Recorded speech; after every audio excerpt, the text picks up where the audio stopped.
Welcome everyone, Dr. Thor here. Now we're going on to number 2 in the tuning process.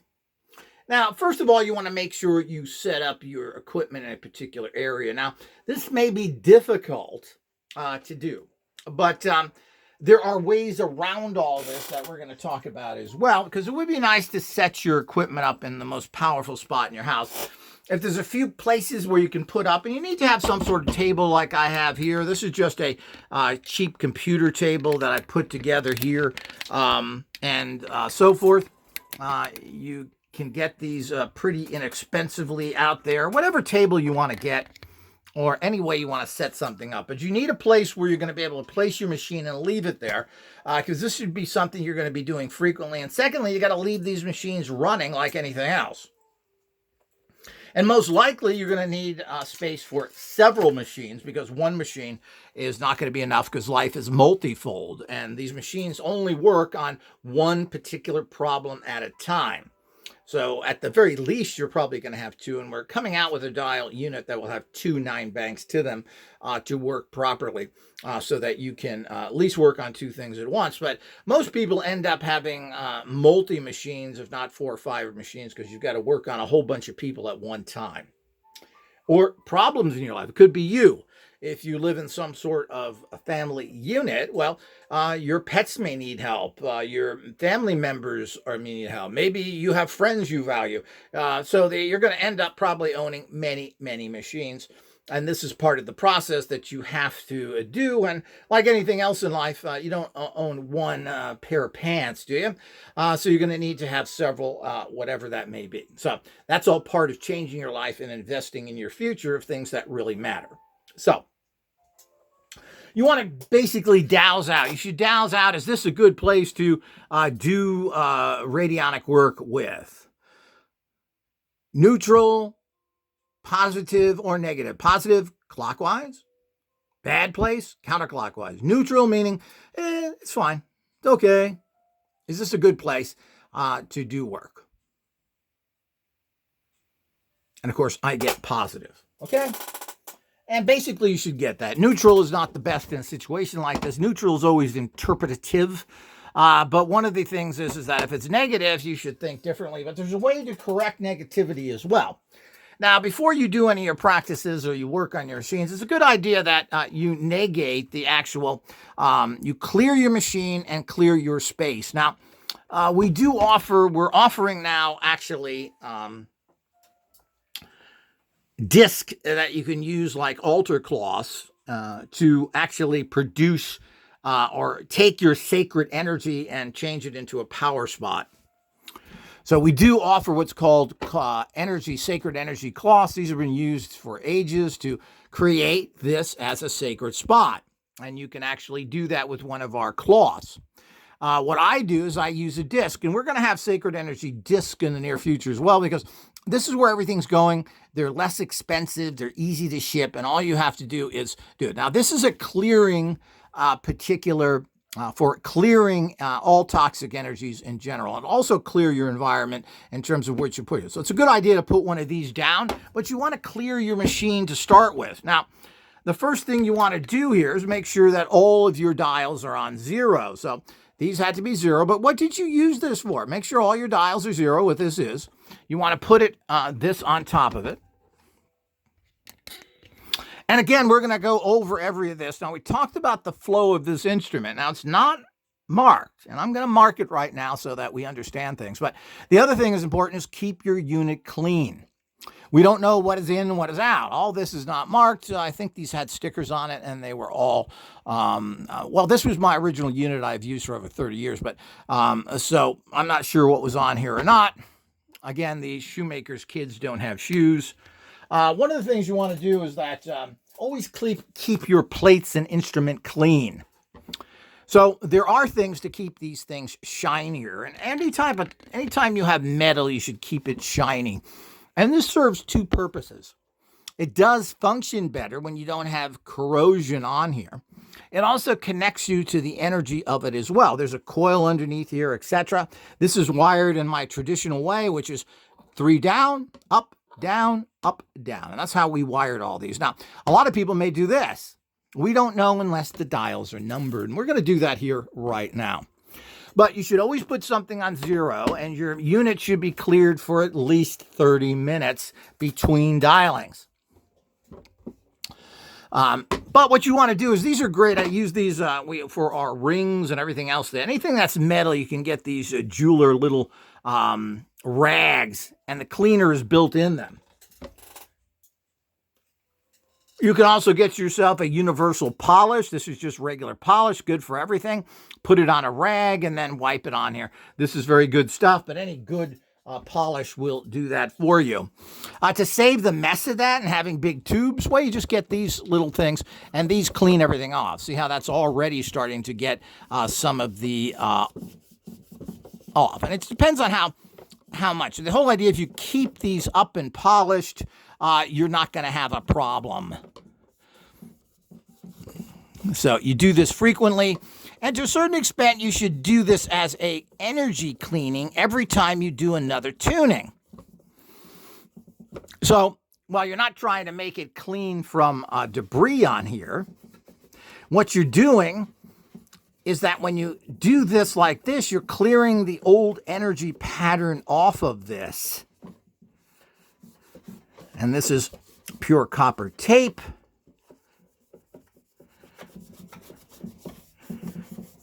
I haven't cleared this for a while. But that's good enough. I mean, some of the marks and stuff here, this is just happens to pure copper over time. You can see how that's pulled a lot of junk off of there. And this is what you do, and you do it consistently. Like I said, I haven't done this for a while, so I'm kind of using this video to catch up on all the little things I should do. And these last for quite a long time. They're usually very cheap. You get a little package of these. You can get packages like this. And again, find your local source where you can get them the cheapest.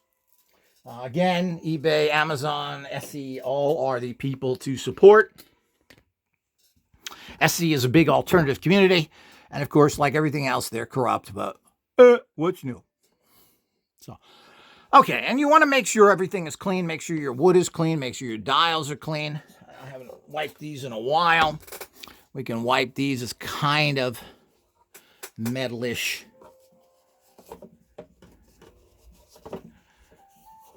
Just to clean everything.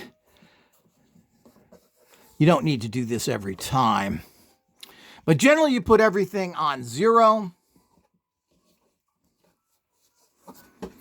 You clean your plate. You should leave this on here depending on what's happening. I would say, well, it depends. If you have to do a lot of dialing, 15 minutes is fine. If you're clearing this in general, you just leave it underneath there, etc. One of the other things to do to make sure that this flows the energy to it, because what you've done is closed everything off by putting it on 0. Turn everything up to 10. With the plate underneath, you got to have that plate underneath. And again, plates and everything else may change. I'm always updating for better and stronger. That doesn't mean the old stuff is bad, but if it's really old, you should always have the upgrades. You can always use these extra plates, if nothing else, to stack them on top of each other so you have multi-energy. So you want to leave it fully open like this. Now, all of that energy we just put in here is going to flow through it. You want to leave it open there for, with the disc underneath, for at least 10 minutes. And that's part of your 20-minute process. Or you could just leave it like this and you close them up when you do the tuning. You need to also get your favorite pendulum that works the best for you for whatever particular process in. You want to also get a Polaroid picture of where you're going to send the energy to. So whoever the witness is going to be or where the energy is sent to, you need that as well. Now, if you're going to put something on there of a particular nature that you want to send to somebody, you need that as well. And let's get something here. I just got this plate here. which I find interesting. But let's get something that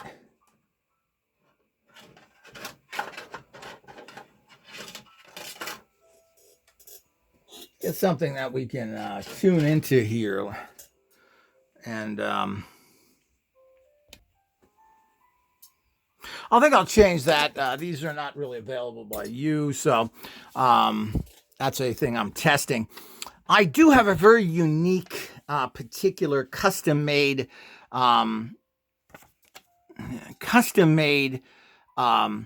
Malcolm Ray type sigil.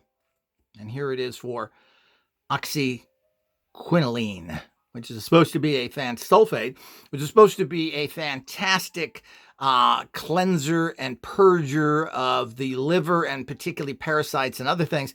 But it's supposed to get rid of all that stuff and all the nasty stuff in your liver, which if your liver has a problem, which everybody does, you are not going to stay well, or you can't filter your blood properly. You're just going to get sicker and sicker until you die. So let's get the rate for this.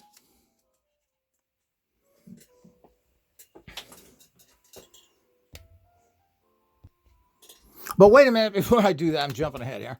And we'll show you that. And of course, you should input it with a laser. And I'll show you that in a minute. Now, you do what you can. If you have it, it's great. But there's a problem with this unit now because we don't really know where the in and out plates are, and we don't know how the dials work. So we're going to label these right now. Now, everybody, these are handy little devils. These are your Brother P-Touch label makers, and you can get labels in all sorts of different colors and everything else. This is my favorite, which is gold on black. And they print out adhesive labels for what you want. Now, what we're going to do is, I don't know if one will fit on there, but let's take a look here. We could actually just put the number itself, or you can actually spell it out. Let's see how that goes. Let's turn this on. And you'll see how it comes up here. It's got a little digital thing. This is electric. You put in the actual cartridges there. And as I said, you can get all sorts of different colors here.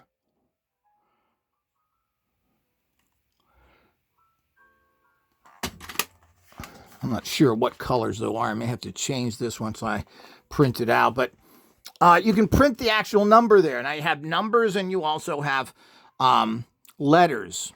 Let's just print out one and see what that is. So I put one in there and you then print it out. And it prints it automatically. It'll come out the side here. And you just cut it off. Now this is the white type. Let me see what the other type looks like. Let me see if I have that here.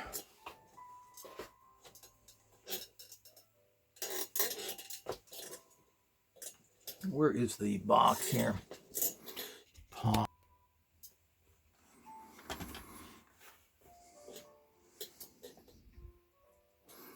Okay, I've changed the cartridge here. And again, you can buy these in different costs. Some are less automatic, etc.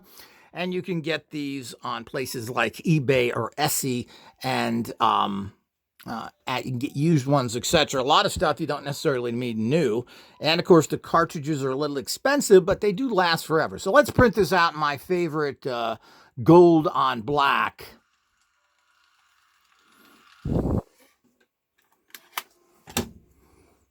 Yeah, this is my favorite. And what we're going to do here, of course, you can cut these to size.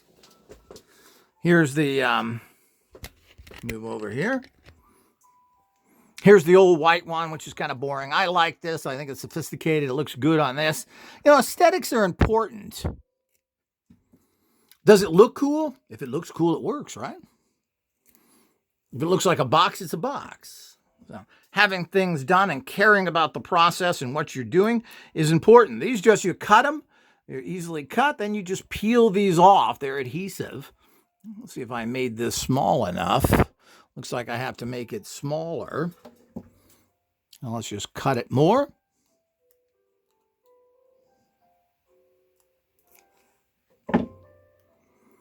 So I made this so that it fits perfectly on here. Let me do this correctly.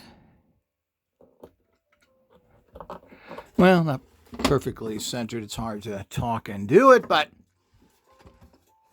certainly that shows you what dial number 1 is all about. And as I said, it just adheres on here. Now, as is typical with my units, it goes down. So this is 2, 3, 4, 5, 6, 7, 8, 9. And of course, we can verify that by looking underneath again. And if you've not verified, check it out. You should be able to open your unit relatively easily. If you're getting them from me, there's no reason to, because we should have all these things marked or you'll be clearly understood. If you want to know what's going on with your unit, I actually wired things straight through. We have cones on these old ones. Here's an old Hieronymus symbolic unit to give it extra power. So that's what's inside of this. This is 30 years old. You get a little bit of this this doesn't really hurt anything, but you're always going to get a certain amount of corrosion. We also have the in and out plates. This is the actual in plate that goes to the in plate, which is right above it. Now we have to mark, we have to mark that as well.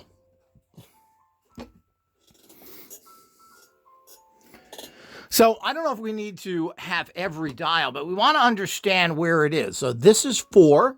Let's put 4 on here.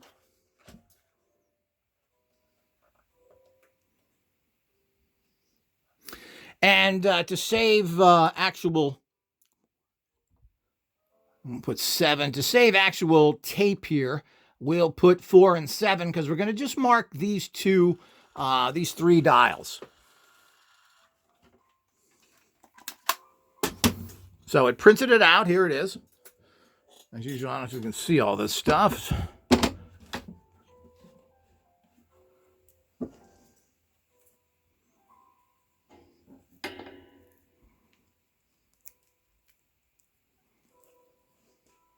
As I said, these tape machines on the different tapes are readily available.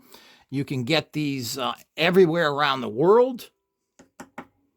Or you can mark things yourself. I mean, as I've showed you, a lot of people just got Sharpies and just marked on the side of them or right on the dial. You certainly can do that like somebody did here. See that?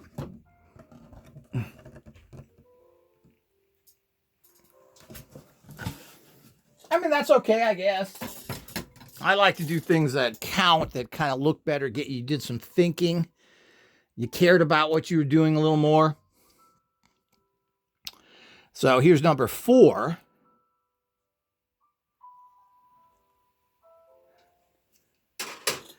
Peel this.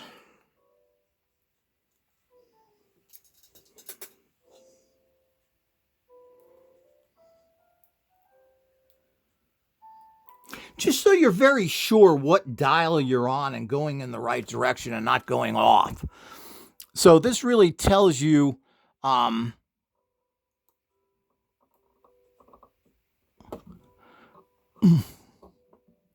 this really tells you, and of course, I made a mistake here because they're on 10. Let's all move everything to, okay, go back. Let's go to 1. We have these on 10, so actually I've done these tags here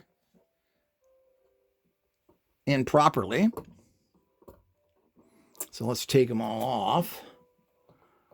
And that's all part of it. We're doing this live. I'm not going to go back. You should see how the process goes. So if you are numbering your dials, depending on where you got your instruments from, you only have to number the dials that tell you if you're on track. Okay? So the other one that tells you're on track is the number 7 dial.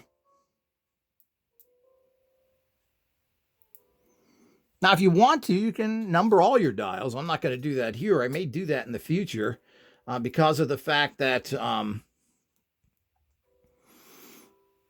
it may be good to have everything numbered. If you use a little machine like this, I think it looks very attractive. Let's get this straight. There we go. That's just about perfect. You've got it on 0 here because if you set it up on 10, well, that's where it will be on 10. You'll see how it's backwards. So for you to know, it has to be set up on 0. Okay? Let's go back here. We will reuse our little machine here and put in 1. We'll space it 2. And then we have to go where 4 is and then print that out.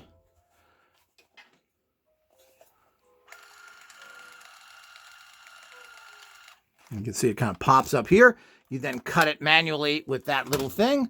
Certainly, it's a great little design and a good units. I've used these for many, many years. They all seem to work well, and you can even buy non-original print cartridges that are inexpensive, because the actual label cartridges, if you get them from Brother, can be $20 to $30 each. But, you know, you're talking about quite a few labeling. So while they're expensive, they're going to last you for a long time, depending on what you're doing. If you want to even beat that, well, there's always alternative manufacturers, and I always find that those work perfectly fine. You don't have to buy originals generally. Okay, now again, it's on actual 0.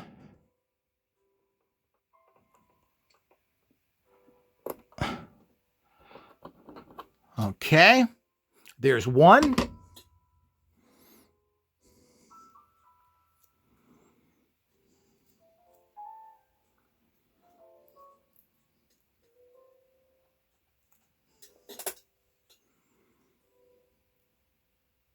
I won't bore you with the rest. I'm not sure I'm going to number all my dials anyway, but this way you know exactly what you're doing. And as I said, I believe these were numbered in some capacity in the past.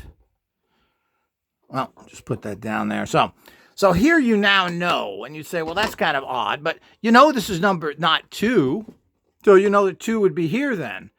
And you know this has to be 3 because 4 is up here. So this is not going to be 5. So 5 would have to be here. That means 6 is here. That means 7 is here. 8, 9, and you're done. Now, the other thing we want to have is in and out for our actual in and out plate. So we're going to do that right now. I'm going to put this on caps. In. And we'll space a little for out. All caps. And then we're going to press print. And again, it prints out.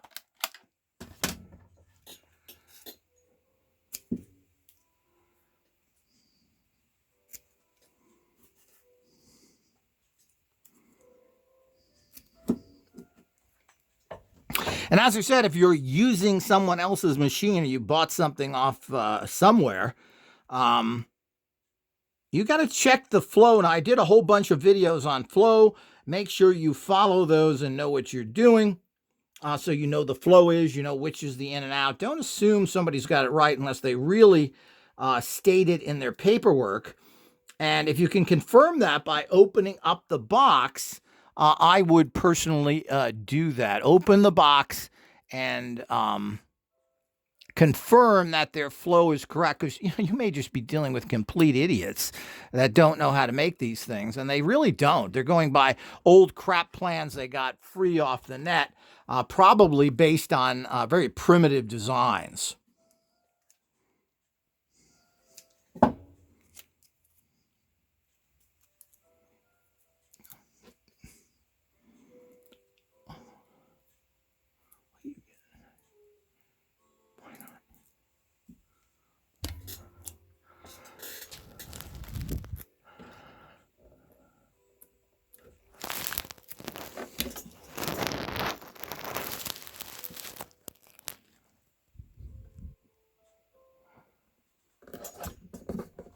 Okay. So now we're done. We have an idea of how the flow is. This obviously 2 has to be here, so this must be 3, then 4 you go up. And if that's 4, this obviously is not 5. 5 is here, 6, 7, and down. So it should be self-explanatory. If you want more, just number all your dials, which I probably will do in the future, particularly for video purposes, so that everybody sees it correctly.